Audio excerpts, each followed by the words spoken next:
कोथरूडमध्ये तरुणाची मारहाण करून हत्या प्रकरणात 6 आरोपी अटकेत, पोलिसांची मोठी अपडेट. पुणे शहरात गुन्हेगारीच्या घटना वाढत असतानाच कोथरूड परिसरातून एक अत्यंत धक्कादायक आणि अंगावर काटा आणणारी घटना समोर आली. केवळ एका अल्पवयीन मुलीशी असलेल्या मैत्रीच्या रागातून 23 वर्षीय तरुणाची अमानुष मारहाण करून हत्या करण्यात आली. या घटनेमुळे संपूर्ण पुणे शहरात संताप आणि खळबळ उडाली आहे. मृत तरुणाचे नाव नागेश संजय जाधव, वय वर्ष 23 असे असून तो शिवाजीनगर परिसरातील वडारवाडी येथे राहत होता. नागेश हा शिवाजीनगर भागात ऑफिस बॉय म्हणून काम करत होता आणि कुटुंबियांचा उदरनिर्वाह साठी आईला मदत करत होता.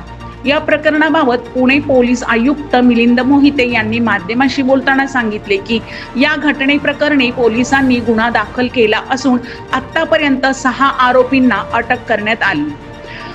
तसेच या प्रकरणातील उर्वरित आरोपींचा शोध सुरू असल्याची माहितीही पोलिसांना दिली.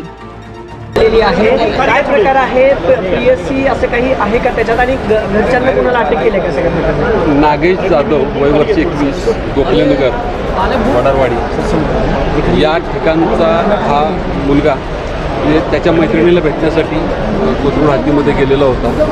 तेव्हा तू या मुलीला भेटायला काय येतो या कारणावरून चिडून जाऊन त्या मुलीच्या नातेवाईकांनी, आईवडील, चुलते यांनी त्या मुलाला काल रात्री मारहाण केलेली होती आणि तो त्या ठिकाणी गंभीर जखमी झालेला होता.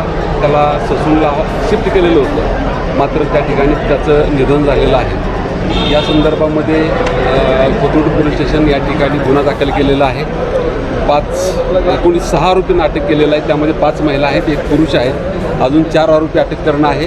त्यांचं लोकेशन आम्हाला मिळत आहे. आम्ही संध्याकाळपर्यंत पुढच्या 4 आरोपींना अटक करू. सर, का मारहाण झाली? संबंध होते एकमेकांसोबत त्यांचे, तो भेटायला कशासाठी गेलेला होता? ते दोघं एक मित्रमैत्रिणी होते.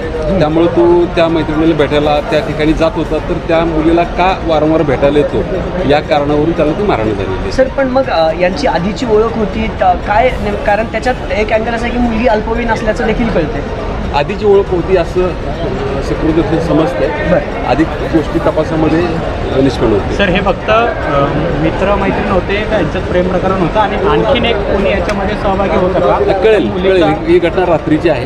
त्यानंतर सकाळीच तो व्यक्ती मयत झालेला होता. त्यानंतर पोस्टमार्टम आणि आत्ता जस्ट ती बॉडी ताब्यामध्ये दिलेली आहे.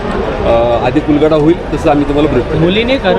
मुलीने मेसेज करून त्याला बोलवलं का कुटुंबाने तिच्या मोबाईलवर? नाही, मी त्या तपासातल्या गोष्टी आहेत त्या निष्पन्न होतील. किती ताब्यात घेतले सर आपण? एकूण 6 आरोपी ताब्यात घेतले. ठीक आहे. अटक केलेली आहे सर? अटक केलेली. थँक्यू. थँक्यू. पारस मुठ्ठा यांचा रिपोर्ट.